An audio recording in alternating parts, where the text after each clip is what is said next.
So here's the truth nobody tells women over 40. Number one, you are not too old. It is not too late. And if you really want to reinvent yourself, you can do it in as little as the next 90 days. So if you're looking to glow up, reinvent yourself, and be a different woman in the next 90 days, this is the video for you. I'm Amora and I have a doctorate in clinical psychology. So I know a little bit about the brain and psychology, and I am going to walk you through the exact framework I use to help women reinvent themselves.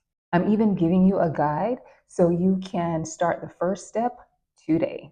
When you clicked on this video, you're probably like, what does a glow up even look like for me at my age? Or you may have thought, I tried this before and I'm right back to where I was previously. Well, here's the thing. I had these same questions when I started my glow up journey, but here is the truth. Science proves that your brain can rewrite itself at any age. It's called neuroplasticity.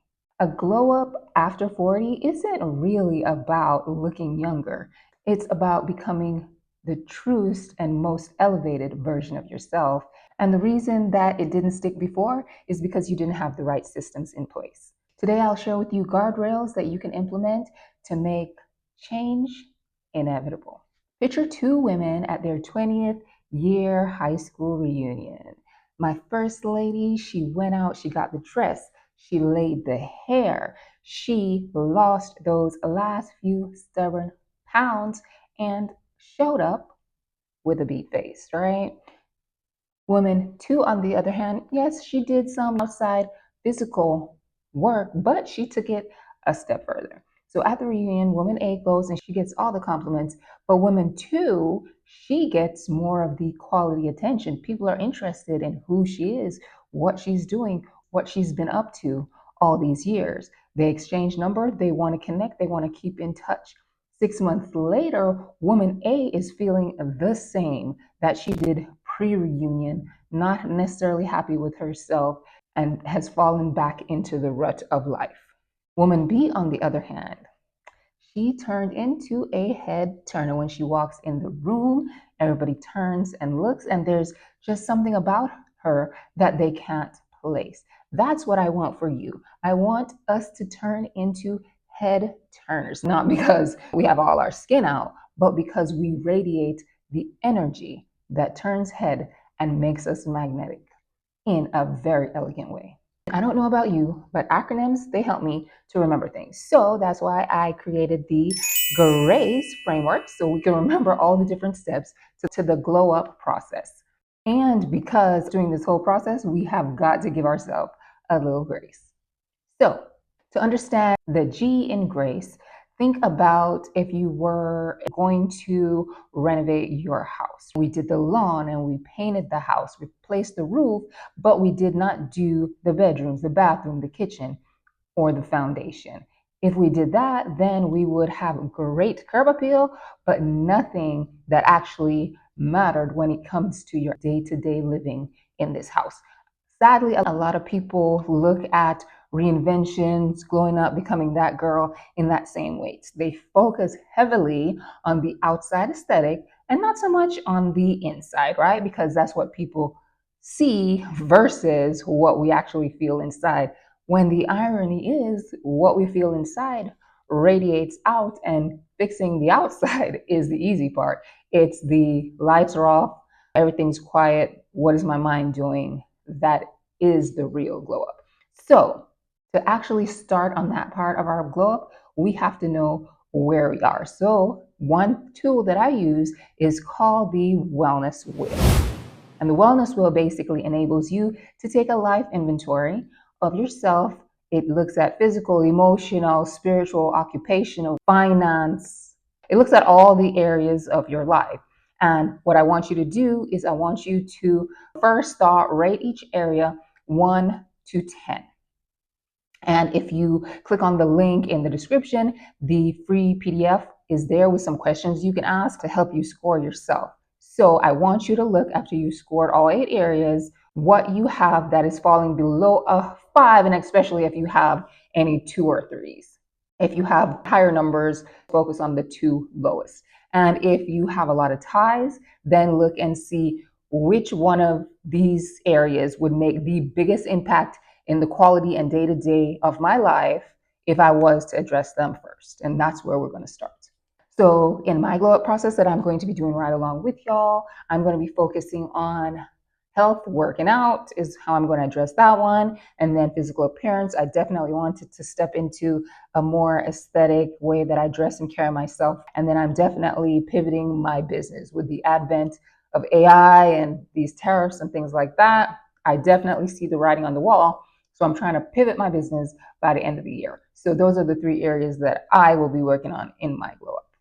So for step 1, the G in grace means that we have to get real with ourselves and see where we are currently so we know what areas of our life we need to focus on first that will make the most impact. Because if you know where to focus, you will not waste time on the things that you think are glow up, because by default, you're going to default to the things that are easier and more immediate to glow up on, and not necessarily the things that you really, if you were honest with yourself, would realize need to be addressed first.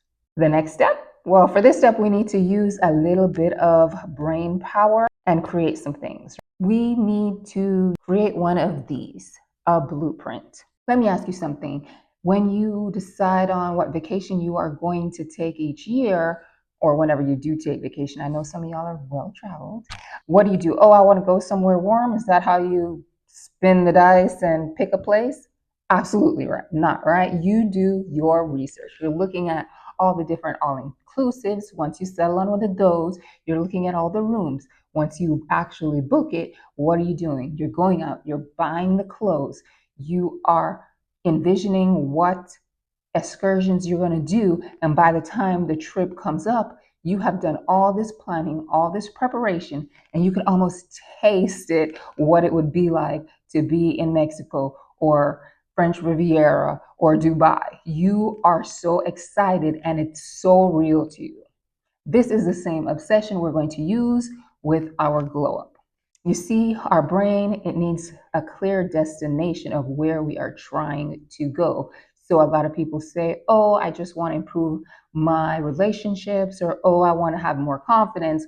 Those are too vague. In order to redesign our life, I want you to write an ideal day in the life. So I want you to go from when you wake up. What do you see? Is there anybody laying next to you? Where are you? What sounds you hear? Do you smell? What do you eat? What do you do during the day?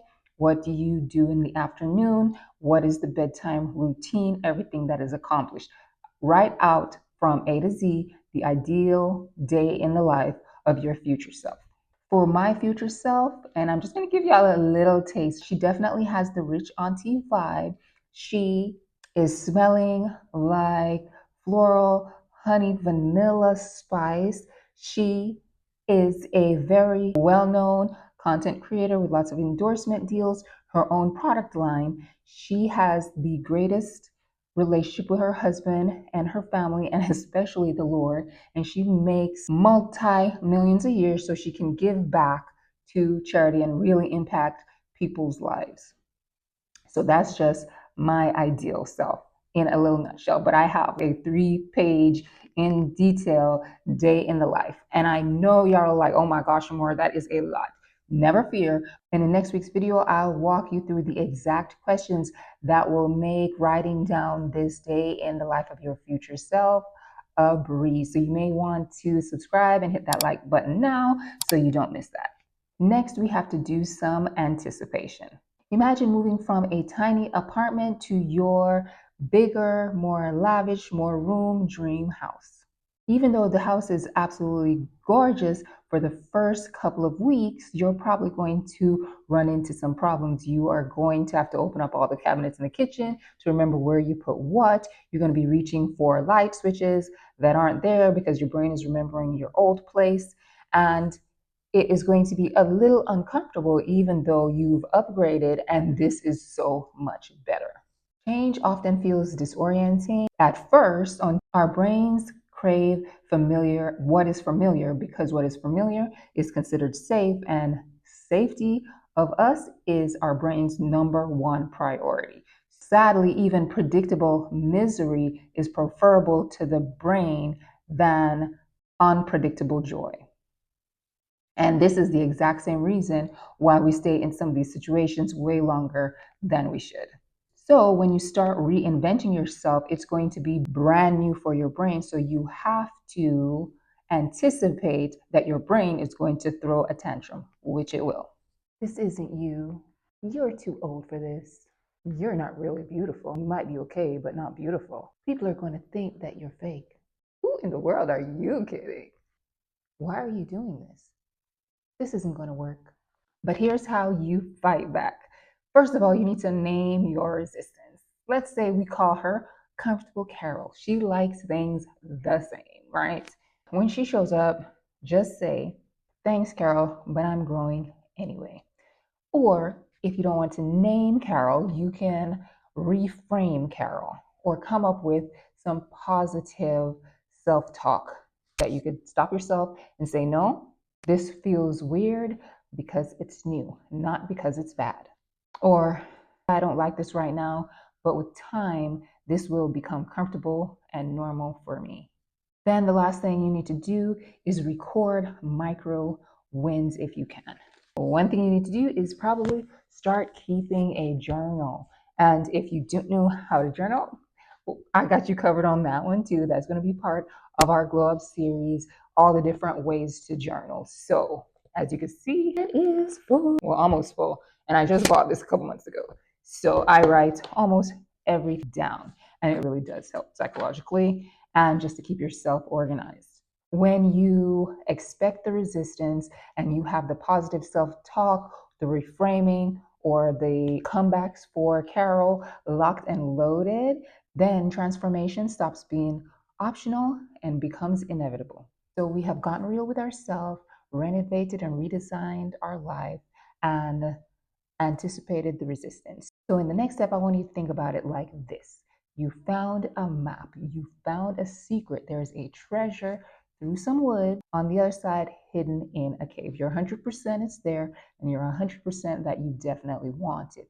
When you are the first person going through these dense woods, you have to chop down some branches, you have to push some things out the way, you're getting slapped in the face with leaves, you have to climb over some logs. It is going to be exhausting. And our brain kind of works the same way. When you are trying to build a brand new pathway, a new identity, new habits that you have never done before, your brain has to work hard to get you there. And because of this, just like when you go to the gym for the first time, you are given every excuse in the book why you need to stop doing this. Even though you know if you keep doing this for months and months, you're going to get those abs, you're going to get those arms, you're going to get those legs. But at first, it's uncomfortable, it's painful, and you don't want to do it. Your brain is going to react the same way when you try to implement these glow up habits. But you just have to remember every single action you do is clearing the path for the person that you want to be. When you start making the choices that align with your future self that you wrote down in one of the previous steps, your brain will eventually say, "This is who we are now." And it will start not only clearing the path, but paving the path and making it a super highway, super fast. Because the more you do, repeat, and keep doing something, the stronger the pathway becomes and the more automatic it is for you to do something. Just think of it kind of like driving home. Sometimes you leave work and you look up and you're turning in. It's because that is now an automatic process for you to leave your job and drive home. You don't even think about it anymore. So, to make this really easy and really concrete for your brain to build the path and the superhighway to your new self, we're going to create an action plan. I want you to write down, based on those two areas that you identified were the weak areas in the Get Real step. I want you to write down 3 to 4 actions that you need to do a day so that you can really make change in those two areas. So, for example, if your future self is healthy, you're going to say, "Okay, I am going to drink 30 ounces of water daily and do 10,000 steps." If she's confident, you're going to speak up in a meeting or ask a question in front of others that normally you would never have done. If she values herself, she's going to set boundaries and enforce the rules. She's going to say no when she really doesn't want to do something and not just acquiesce and say yes to be nice. If she's elegant, she is going to dress with intention, find out her body shape, and add one piece of quality clothing to her wardrobe a week and build that capsule wardrobe. Another tool that you can use to really help build the path is called habit stacking.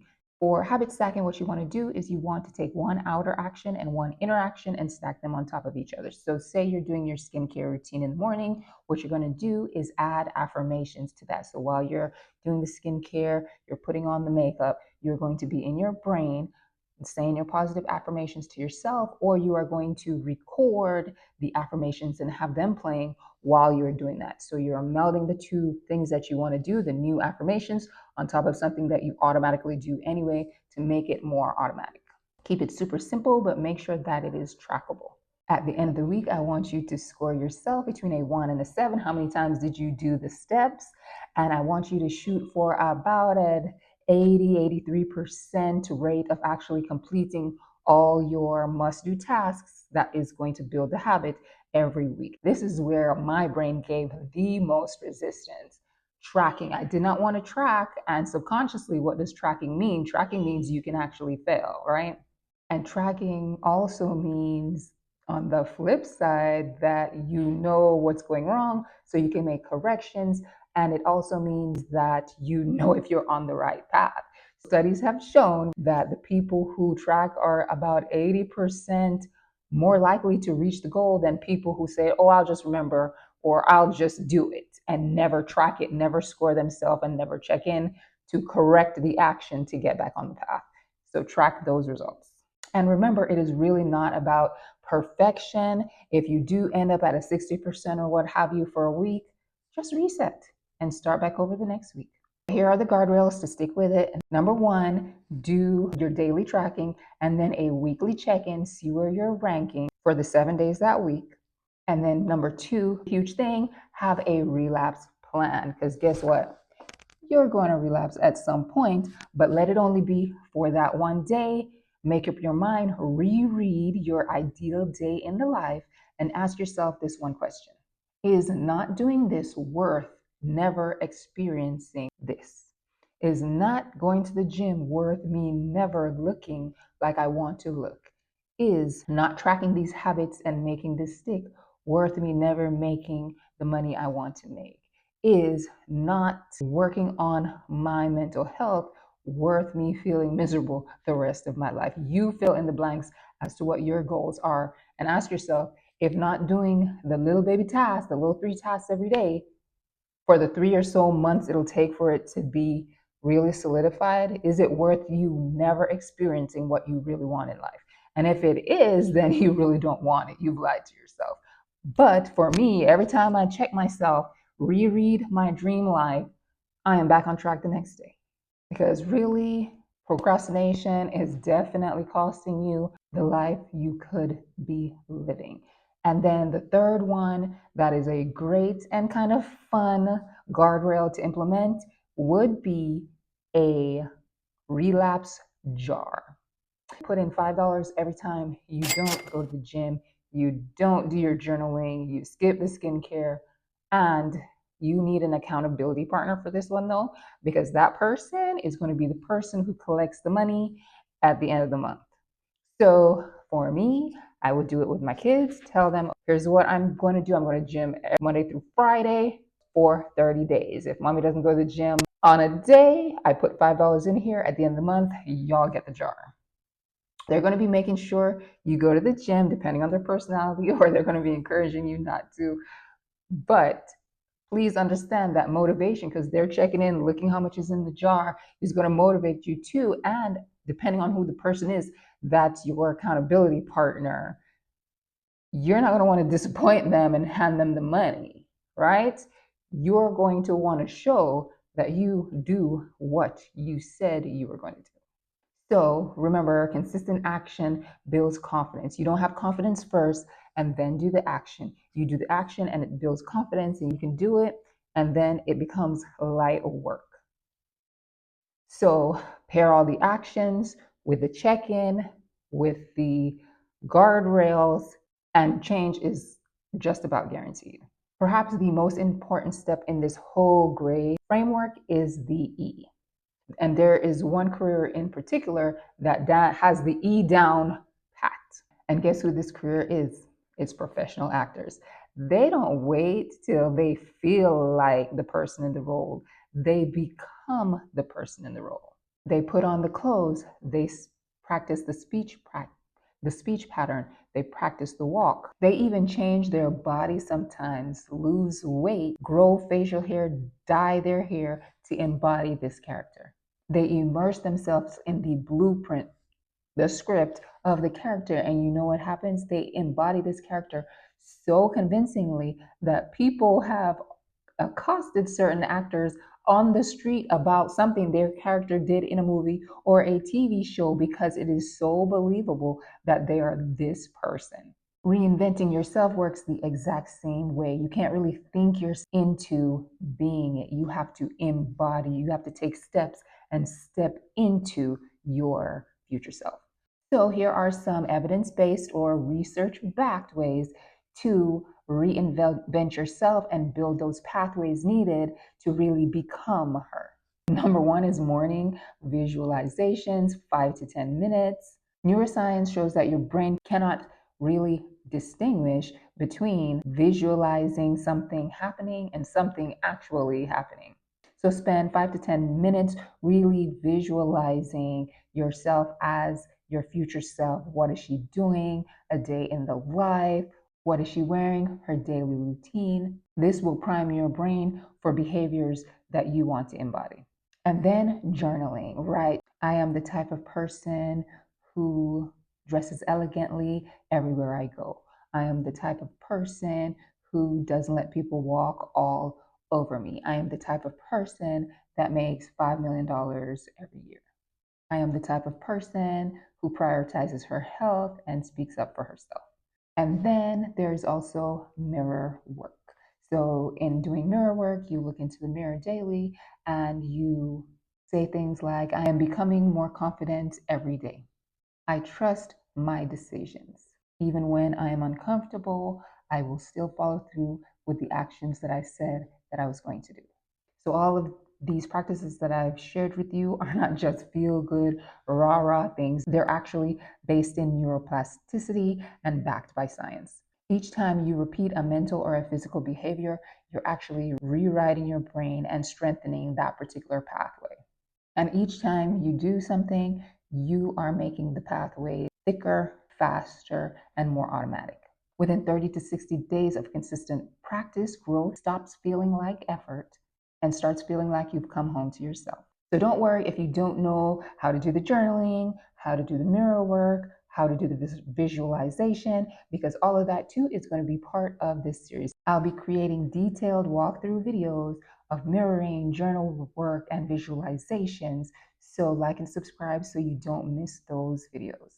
So glowing up in your 40s is about reinventing yourself with grace and giving yourself some grace. So in 6 months, people won't just say, oh, you look good. They'll say, I almost didn't recognize you. What have you been doing? There's just something different about you. And you'll know exactly what's different.